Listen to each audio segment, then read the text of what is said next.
Welcome in. I just played my first classical tournament ever, and I just want to walk you through each of my rounds. Each video will be a new round. This is round 1. I was playing against a 10-year-old kid. I don't know if he was actually 10, but he was very, very small. I don't know if you're new to chess, but one of the foreign concepts for me coming into chess as an adult is that kids in chess are like OP. They're so overpowered. They are like sponges. They're learning a language faster than you are.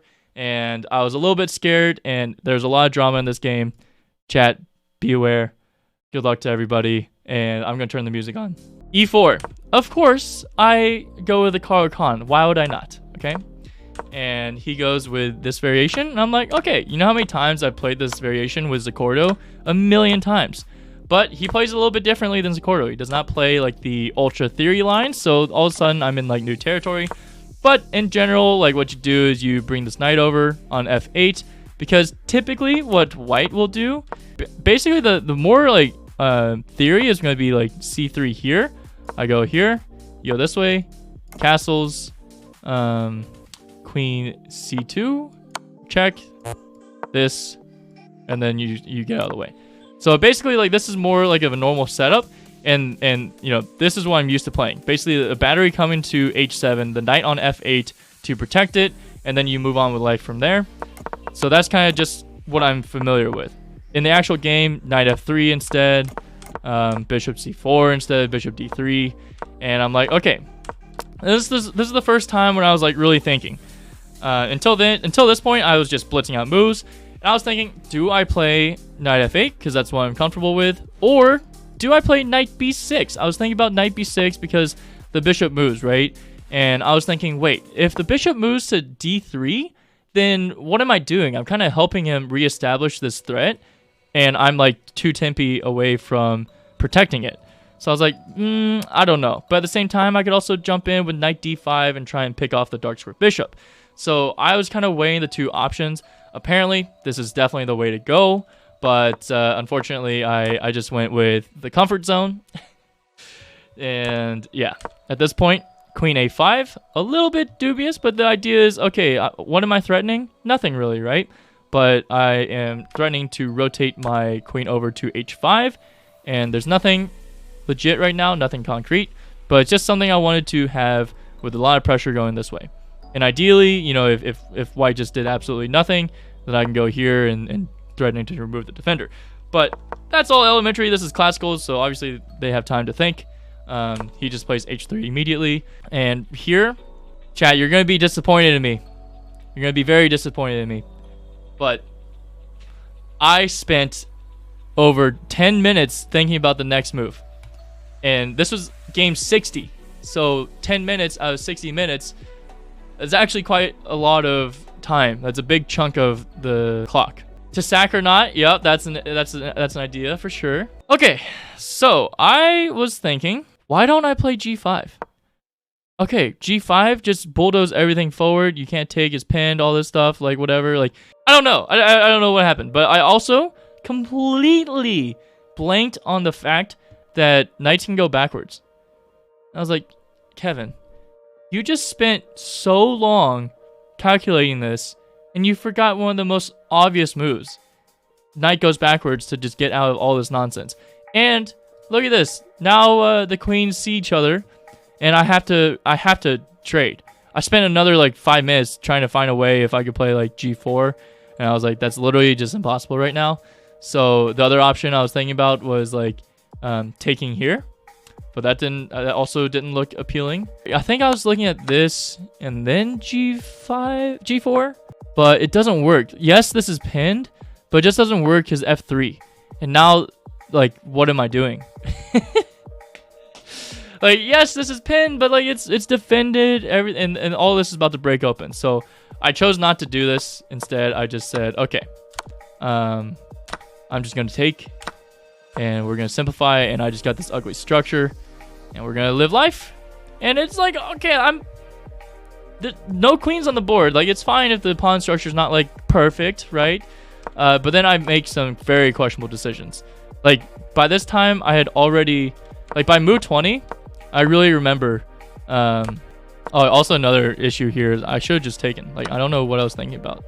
But yeah, instead of that, I was like, oh, I'm like so concerned about what I just did that I went and started panicking. 20 moves in, out of 60 minutes on the starting clock, I was already down to like 22 minutes. So not great on the time management immediately, but it's okay. Here, my opponent played b4, and I just played b5. I was like, all right, let's just chill out.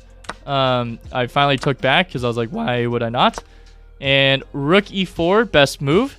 And notice the engine's starting to like it because I'm opening up the king. We're all good, right? Okay. Now he moves back. But I'm like, now I'm definitely taking, and I will go up a pawn. Supposedly, the best move was just to kick the bishop out first. And you can't go here because then I take, and then we're like all good here.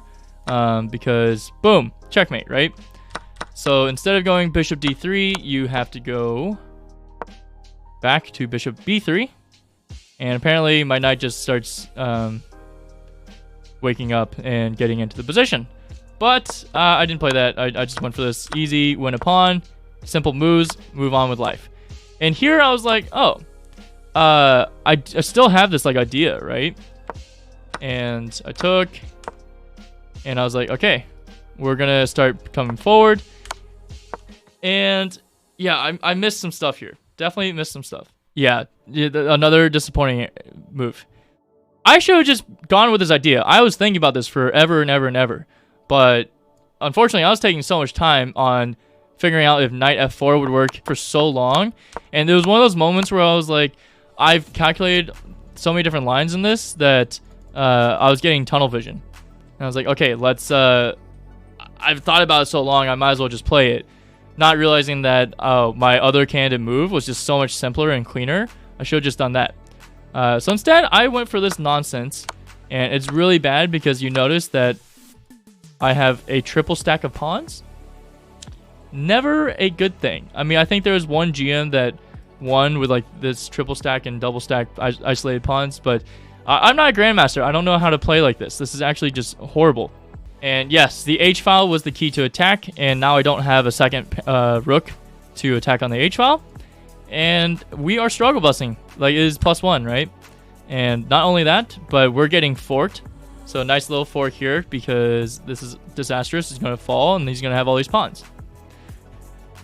Yeah, rook on the 7th is a monster. And I just gave it a check because I was desperate. I was like, okay, I need to find counterplay. Don't know how, don't know when, but we're going to do something.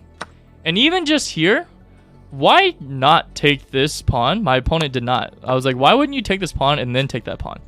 Fortunately, it's important. They allowed me to keep that. And I was like, okay, let's give some checks. Let's move on over. I have to win. I have to clear the F-file. Like, if I don't clear the F-file, I'm for sure 100% losing. But I win a pawn. He starts running. I'm like, all right, time to get some checks. Time to get some checks. And, uh-oh. Okay, he takes the king. He takes my pawn. I move forward. So, here, right, I take.